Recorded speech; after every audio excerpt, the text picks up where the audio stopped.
आजादी 2014 में मिली है, तब हिमालय में बर्फ भी नहीं पड़ती थी, हिंद महासागर में पानी भी नहीं था और हवा तो चलती ही नहीं थी। अच्छा, धूप भी नहीं निकलती थी। मोदी जी सूरज लेके आए, मोदी जी चांद लेके आए, मोदी जी ने हिमालय बनाया, मोदी जी ने समुद्र बनाए। जो कुछ हुआ 14 के बाद हुआ। उन्होंने कहा फिर तुम किसकी औलाद हो?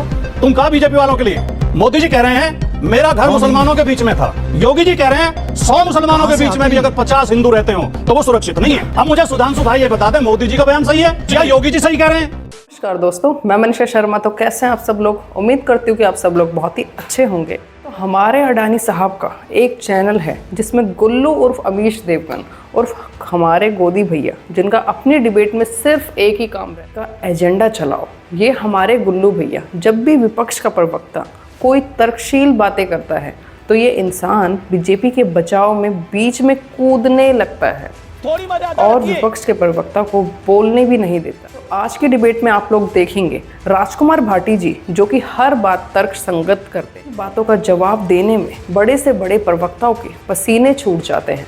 सुधांशु त्रिवेदी और राजकुमार भाटी में जोरदार बहस चल रही थी, जब राजकुमार भाटी की बातों का जवाब सुधांशु त्रिवेदी के पास नहीं था। देखना कैसे ये गोदी चाटुकार बीच में उछलने लगता है। आज की वीडियो होने वाली है बहुत ही ज़्यादा मज़ेदार, तो वीडियो के एंड तक ज़रूर बने रहें। वीडियो पसंद आए तो लाइक, शेयर और सब्सक्राइब करना बिल्कुल ना भूलिए। तो चलिए दोस्तों, बिना किसी देरी के हम इस वीडियो को शुरू करते हैं। मैं आता हूं आपके पास राजकुमार भाटी। राजकुमार भाटी, आपका इस चर्चा में स्टेक बहुत हाई है और मैं इसलिए जिम्मेदारी से इस बात को बोल रहा हूं। जलवा है हमारा। औरंगजेब पर बयान जो अबू आसिम आजमी साहब ने दिया वो आपके सामने है। Ramji Lal Suman, Rajya Sabha member of parliament, Samajwadi party. Akhilesh ji आपकी पार्टी के सर्वोच्च नेता। क्या आपको लगता नहीं है कि आप लोगों ने इंस्टिगेट किया, आपने उकसाया? अब कांग्रेस का एक बड़ा नेता मध्य प्रदेश का साधु संतों को, महामंडलेश्वरों को सांड तक कह रहा है। मतलब क्या बचता है बचाने को इसके बाद? अब अभी मजा आएगा ना भिड़ो। एक तो सुधांशु त्रिवेदी जी ने रामजी लाल सुमन जी के बयान का जिक्र किया, कहा कि उन्होंने ये कहा कि सारे मुसलमान औरंगजेब की औलाद हैं। नहीं, बाबर की औलाद। उन्होंने कहा मुसलमान बाबर की औलाद, बाबर की औलाद हैं। अभी बदत है भाई, अभी बदत है। बिल्कुल उलट कह रहे हैं। भारतीय जनता पार्टी के लोग ऐसा कह के प्रदर्शित करने की कोशिश करते हैं कि सारे मुसलमान मुगल हैं, और हम हमेशा खंडन करते रहे हैं। आपकी डिबेट में भी कई बार किया था कि सारे मुसलमान मुगल नहीं हैं। किस बीजेपी के नेता ने बोला? सुमन ने जी सदन के अंदर यह बोला कि अगर मुसलमान बाबर की औलाद हैं, अगर कुछ छोड़ गए, आधा सच बोलना झूठ बोलने से भी ज्यादा खतरनाक होता है। यही नहीं, अभी और सुनिए। तो दोस्तों, आप भी अगर मुझसे किसी भी मुद्दे पर सीधी बात करना चाहते हैं तो दोस्तों आप मेरे YouTube चैनल को ज़रूर ज्वाइन कीजिएगा। आप हमारे चैनल को छोटी सी आर्थिक मदद करके निष्पक्ष और निडर पत्रकारिता में सहयोग कर सकते हैं। आप लोगों की सपोर्ट से बिना डरे मैं ये काम करती रहूँगी। तो चलिए दोस्तों, वीडियो को आगे देखते हैं। वो कह रहे हैं अगर मुसलमान बाबर की औलाद हैं, देख लें आप। फिर आपने कहा कि तुम किसके लिए कहा? उन्होंने कहा फिर तुम किसकी औलाद हो? तुम कहा बीजेपी वालों के लिए।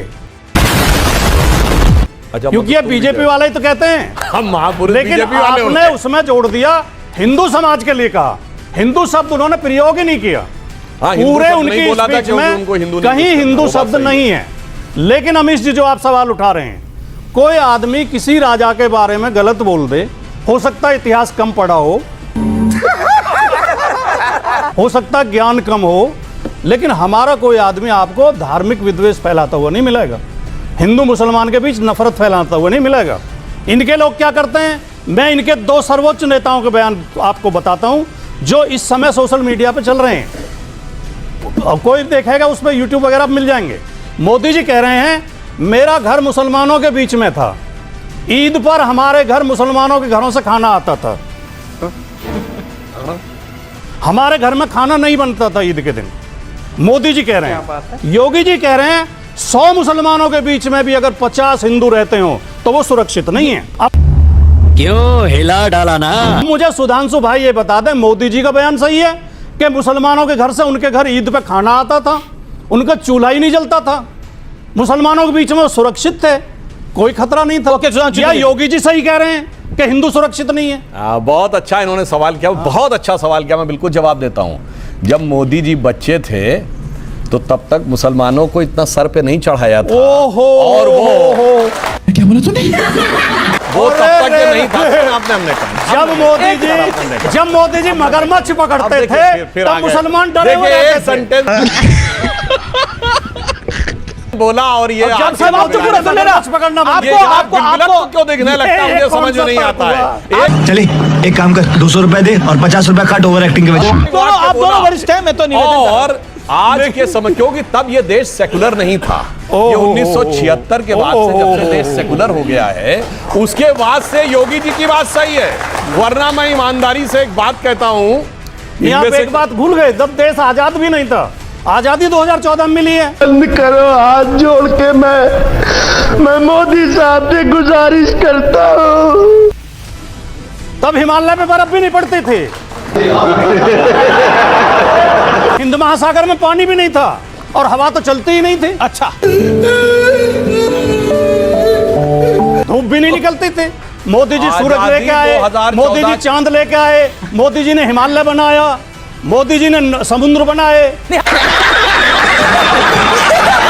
अब जो कुछ हुआ 14 के बाद हुआ, okay okay okay Sudhanshu Trivedi, कुछ नहीं था उस समय। देखिए नहीं ये तो देश ही सन 47 में बना था इससे पहले देश थोड़ी था ये तो वो है ना भैया ठाकुर इस तो कह रही है देश 14 में आजाद हुआ। एक सेकंड, जो मैं बोल चुका हूं वो फिर रिपीट कर रहा हूं ये देश आंशिक रूप से मुस्लिम राष्ट्र था और अब इसे वास्तविक सेकुलर राष्ट्र कहा जा रहा है अगर मेरे बयान पर किसी को आपत्ति है तो दुनिया में एक सेकुलर देश बता दे मुझे जहां ट्रिपल आपत्ति। तलाक ये भगवान क्या जुल्म है 47 से पहले से लेके 2014 तक जानते क्या था हिंदू भाग रहा था 2014 के बाद जागता हुआ दिख गया भागता हुआ बुरा लगता ओके, था। ये कहानी है। जागता हुआ इनको अच्छा नहीं लग रहा ये आपको इसलिए हिंदू मुसलमान दिखाई दे रहा है। सुधांशु त्रिवेदी का कहना है हिंदू जाग रहा है सारा और बता इसीलिए विपक्ष भाग रहा है। ये अभी ट्रेलर है, पिक्चर अभी बाकी है, मैं बोला है ना। सुधांशु जी ने कहा कि 2014 में आजादी का एहसास हुआ, क्यों हुआ उसका कारण खोजिए। जब देश की आजादी की लड़ाई चल रही थी, इनकी पार्टी का नाम है भारतीय जनता पार्टी। भारतीय जनता पार्टी की मां है जनसंघ, जनसंघ की मां है हिंदू महासभा और आरएसएस।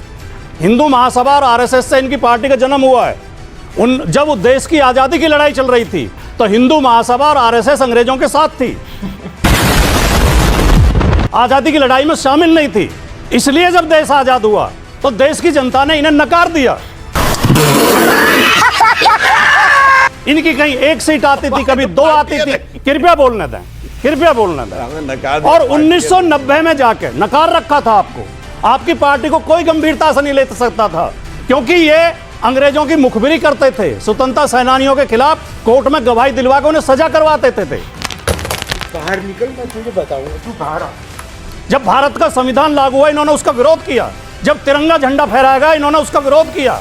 आरएसएस के मुख्यालय पर 2002 तक तिरंगा झंडा नहीं फहराया गया। खत्म गया।